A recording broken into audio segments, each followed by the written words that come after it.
Aujourd'hui, on va s'attaquer au packet tracer 6.2.3.7 qui est le dépannage d'une implantation de VLAN. Le premier scénario, il va y en avoir un deuxième qui va suivre. Les objectifs, ça va être de tester la connectivité entre les PC de même VLAN, analyser des problèmes de connectivité sur la base des données collectées et implanter une solution, bien entendu. Dans ce qui est demandé, dans le fond, c'est qu'à partir de PC1 jusqu'à PC4, PC2 à PC5, PC3 à PC6, qui sont sur les mêmes VLAN, 10, 20 et 30, est-ce que la connectivité fonctionne? Et elle devrait fonctionner. Une des choses après qu'il demande, c'est vérifier la configuration des PC, c'est un indice. Vérifier la configuration des commutateurs. Est-ce que les ports attribués aux réseaux locaux sont appropriés, ports configurés par le même mode, etc., etc. Et ensuite, bien entendu, si c'était des vrais tickets, on devrait expliquer le problème. Et ensuite, dire les actions qu'on a prises. C'est sûr que certaines actions vont impacter plus qu'une connectivité. Fait qu'on va commencer tranquillement avec les tests pour voir est-ce que quelque chose fonctionne. Donc là, on peut aller avec la méthode des enveloppes qu'on est habitué de faire. On fait PC1, PC4, on fait PC2, PC5, et ensuite on fait PC3, PC6. À date, vous voyez, on n'a pas été très chanceux. Il n'y a rien qui est fonctionnel. Donc, un des premiers indices qu'ils nous donnent, ils nous disent vérifie les IP adresses et les masses de sous-réseau des PC.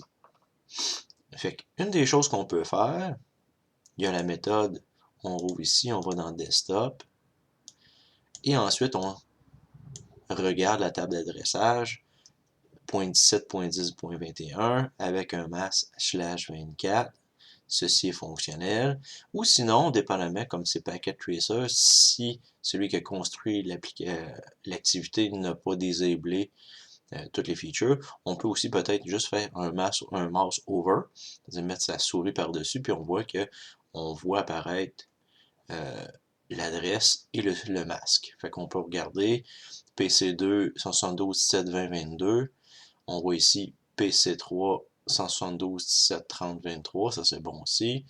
PC4 172 17 10 24, c'est ce qu'on a besoin. 20 25, qu'est-ce qu'on a ça? On a 20 25 avec un /24. On a ici 172 17 50 26. Vous voyez ici, dans le fond, on a 50 au lieu de 30, comme qui est demandé ici. Fait qu'ici, on a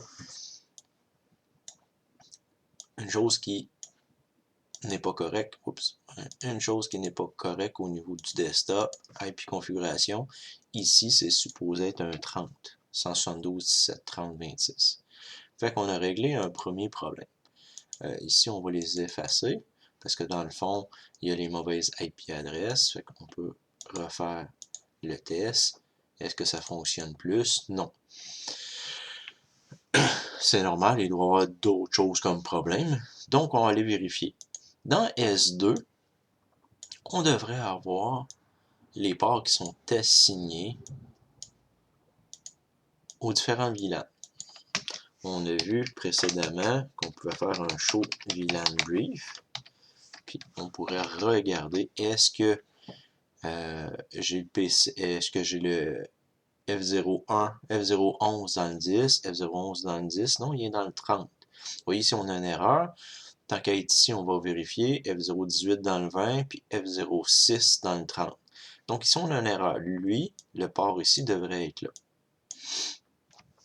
On va aller faire configure terminal, l'interface F011. On va faire switch port. OK, on va bien entendu aller changer au niveau du VLAN d'accès. On va le mettre sur 10 comme demandé. Donc, si on fait un do show VLAN brief, où est-ce qu'on a? On a 30 pour 6, on a 18 pour 20, et on a 11 pour 10. OK, ça c'est bon. On sort de là. D'autres vérifications qu'on peut faire. On peut faire un Show Interface Trunk. Est-ce qu'il y a un trunk pour se rendre jusqu'à S1? Non, il n'y a pas de trunk. Fait que présentement, une des choses qui va empêcher les 3 connexions de se faire, c'est qu'il n'y a pas de trunk vers G01. Qu'est-ce qu'on peut faire? On peut changer ça. Une des choses aussi qu'il faut regarder, si vous vous rappelez, il y avait souvent un changement du native. Ici, on a dit que le native serait dans le 99. Fait qu'on va aller configurer l'interface G01. On va la mettre en mode trunk. Ensuite, qu'est-ce qu'on va faire? On va mettre le native VLAN à 99, comme c'est demandé ici, native VLAN 99.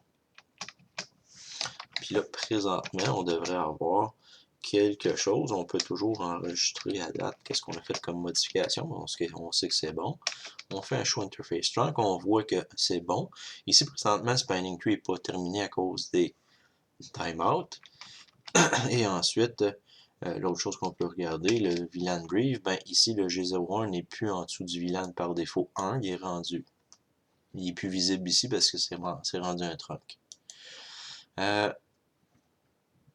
Au niveau de S1, S1, si on veut que les VLAN passent de gauche à droite, ça prend des trunks. Ça prend un trunk sur G01 puis G02. Fait qu'on va aller vérifier qu'est-ce qu'il y a comme configuration. On est en CLR. On va commencer par voir est-ce que les LAN ont été programmés. Show VLAN Brief. Est-ce que les VLAN 10, 20, 30, 99 ont été programmés? Fait que ça, c'est fonctionnel.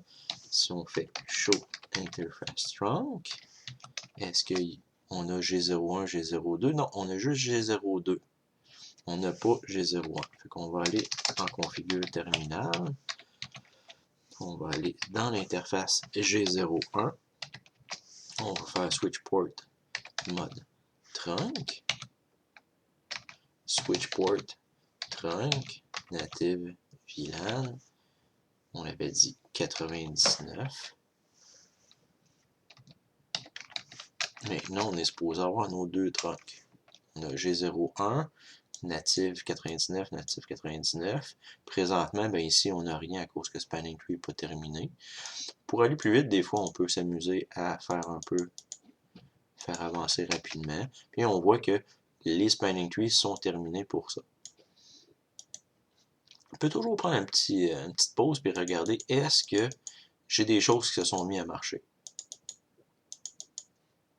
On voit à date que présentement PC1 avec PC4 s'est mis à fonctionner. Ici, on a assez on a assez de choses qui sont fonctionnelles pour que au moins une de nos connexions soit terminée. On va aller dans S3 à droite. S3, on n'a pas fait grand chose avec. On va aller ici.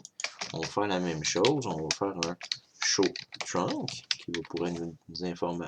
Show Interface Trunk qui va nous donner des informations sur le trunk, sur G02. G02, il est fonctionnel, native 99, les ports sur les Spanning Trees sont terminés. OK, fait que ça c'est bon. L'autre chose qu'on pourrait regarder, c'est le fameux Show VLAN Brief. Est-ce que les ports sont dans les bons VLAN? OK, on est supposé avoir le port F011 dans 10. OK, ça c'est bon. On est supposé avoir F018 dans 20. Vous voyez, F018 dans 20. Il est dans le 30 ici. Ici, il est dans le 20.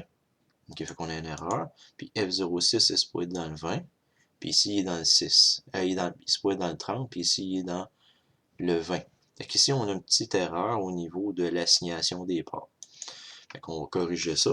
On va aller dans Configure terminal. On va commencer par l'interface F06. Switch port access, le VLAN. OK. Pour 6, le VLAN est supposé être 30. Donc, on va le mettre à 30. OK. Et ensuite, pour 11, celui qui était problématique, 11 était supposé est dans le 10. Est-ce que 11 dans le 10? Oui. OK. 18 dans le 20. 18 était dans le 30. C'est 18 qu'il faut changer ici. 18. Switch port access VLAN dans le 20. Fait que 18 ici dans le 20, c'est ça qu'on va réparer ici. On va enregistrer une modification. On va revérifier une deuxième fois. 10, le 11 dans 10. Le 20, le 18 dans le 20. Et le 6 dans le 30. OK. Fait que ça ici, c'est rendu fonctionnel. On avait aussi vérifié nos trunks. Est-ce que là, on a un peu plus de fonctionnalité? On essaye. Ah, vous voyez ici, PC3 avec PC6, c'est fonctionnel. Là, présentement, PC2, PC5, c'est pas fonctionnel. Pourquoi? Il y a plusieurs méthodes pour vérifier qu'est-ce qui se passe. OK? Ici, ça, c'est des tags. OK? C'est pas quelque chose de permanent. C'est quelque chose qui a été mis dans le schéma. Si on met notre mouse sur les fils, on voit que les vrais ports s'affichent. OK? On voit que F018, on voit 11 apparaître. Ici, on voit ici G02. Même chose ici, 11 apparaître. Ici, ah, vous voyez un 17 qui apparaît. Puis ici, un 6 qui apparaît. Fait que vous voyez ici que le port, qui est supposé être branché dans le 18, est branché dans le 17. Si on n'avait pas eu ce feature-là, cette fonctionnalité-là de Packet Tracer, parce que dans la vraie vie, on n'est pas un Packet Tracer, comment qu'on aurait pu se débrouiller autrement? Une des choses qu'on aurait pu faire, c'est un Show Interface Status. À partir de là, on aurait pu vérifier que F06 est dans le 30, comme demandé ici, F06 dans le 30. On peut vérifier que F011 est dans le 10, F011 est dans le 10, puis que F018 est dans le 20. Mais ici, il y a une ligne supplémentaire. Vous voyez que F018, OK, la colonne supplémentaire, plutôt ici, on voit Not Connect, puis on voit que 17 est Connect. 17 n'est pas alloué à personne, à aucun VLAN, il est encore dans le défaut, mais il est connecté. Tandis que ici, 18, il n'est pas connecté. Fait qu'ici, présentement, il y a un problème. Qu'est-ce qu'on peut faire? C'est prendre le fil et aller le brancher vraiment dans l'interface F018. À partir de là, on tombe en spanning tree, on peut l'accélérer et on peut vérifier est-ce que maintenant ça passe. Fait que vous voyez, on a réglé tous les problèmes du réseau. La connectivité des trois sous-réseaux est maintenant fonctionnelle. On peut vérifier aussi qu'on a complété tous les points alloués à cet exercice-là, mais l'important, c'est est-ce que le service fonctionne? Et la réponse est oui. J'espère que ça vous a aidé à comprendre un peu la mécanique de dépannage d'un réseau VLAN. Il faut s'assurer qu'on a nos trunks. Si on a des VLAN qu'on veut faire voyager à travers l'autre switch, ça prend des trunks. Et bien entendu, ça prend les ports branchés dans les bons trous. Et ça prend les bons VLAN sur les bons ports. Merci.